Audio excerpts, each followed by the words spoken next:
Hai, Assalamualaikum dan salam sejahtera. Berjumpa lagi di channel Cikgu Suri.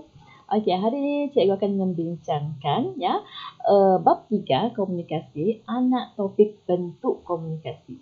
Jadi, untuk mengetahui apakah bentuk-bentuk komunikasi, kita jumpa selepas ini.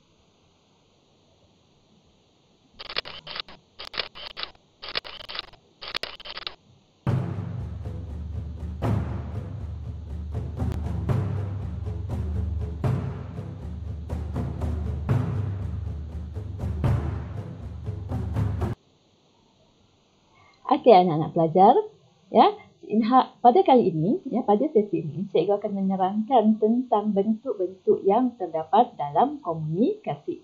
Okey, apa yang akan kita bincangkan untuk bahagian ini adalah, diharap di akhir sesi nanti anak-anak pelajar dapat menerangkan apakah bentuk-bentuk komunikasi, apakah bentuk-bentuk yang terdapat dalam komunikasi. Okey.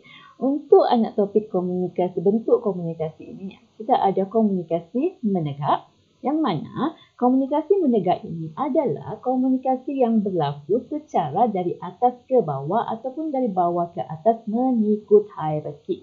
Mengikut hierarki maksudnya mengikut peringkat pengurusan. Kalau anak-anak pelajar masih mengingati berkaitan dengan peringkat pengurusan yang terdapat dalam organisasi, dia ada 3 peringkat pengurusan, atasan, pertengahan dan bawahan.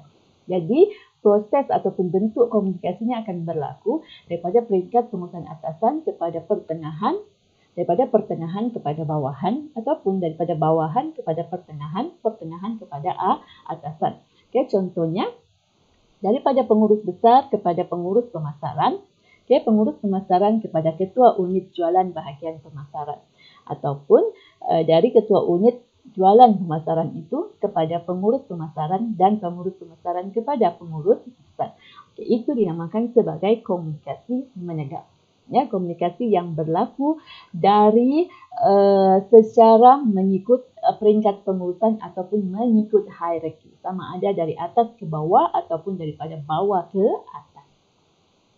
Yang kedua, kita ada yang dinamakan sebagai komunikasi mendatar, yang mana komunikasi mendatar ini adalah komunikasi yang berlaku antara pengurus yang menjawat jawatan yang sama bagi jabatan yang berbeza, ataupun peringkat pengurusan yang sama, tetapi jabatan yang berbeza. Contohnya, pengurus di jabatan pemasaran berkomunikasi dengan pengurus di jabatan pengeluaran. Ataupun pengurus jabatan keuangan berkomunikasi dengan pengurus jabatan sumber manusia. Kalau kamu lihat, empat pengurus itu adalah dalam hierarki yang sama, pengurus peringkat pertengahan, tetapi jabatannya berbeza, Ada jabatan pemasaran, jabatan keuangan, jabatan sumber manusia dan jabatan pengeluaran.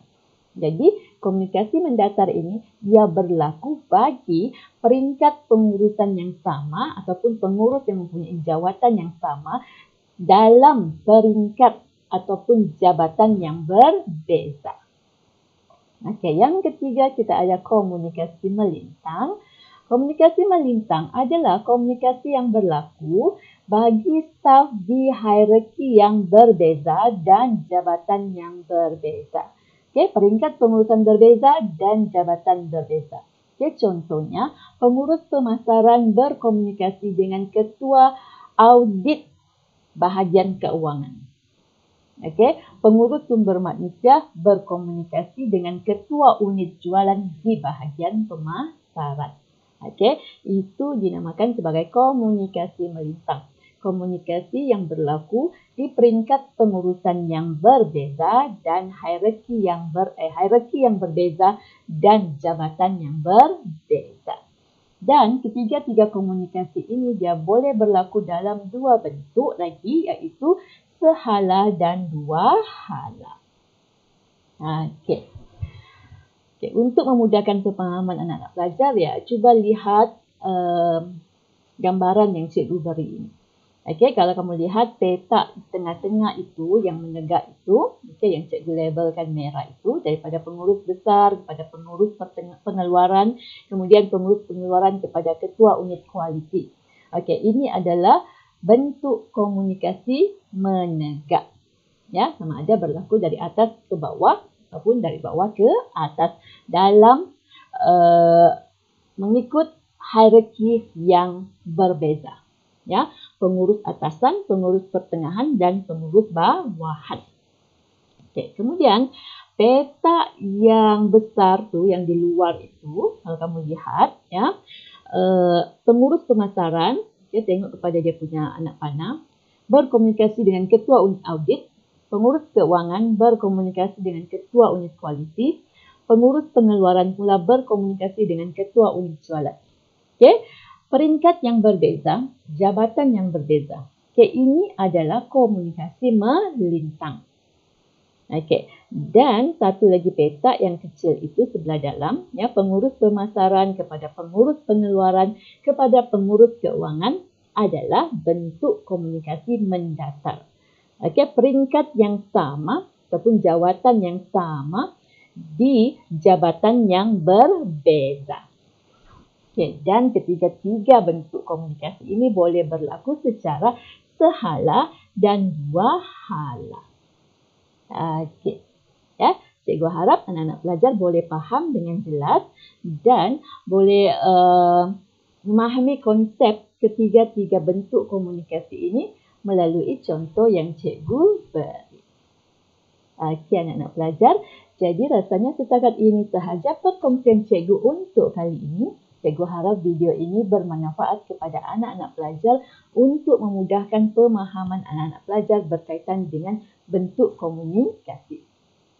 Okey, teruslah ke channel cikgu untuk melihat video-video lain, ya, perkongsian video-video lain daripada cikgu.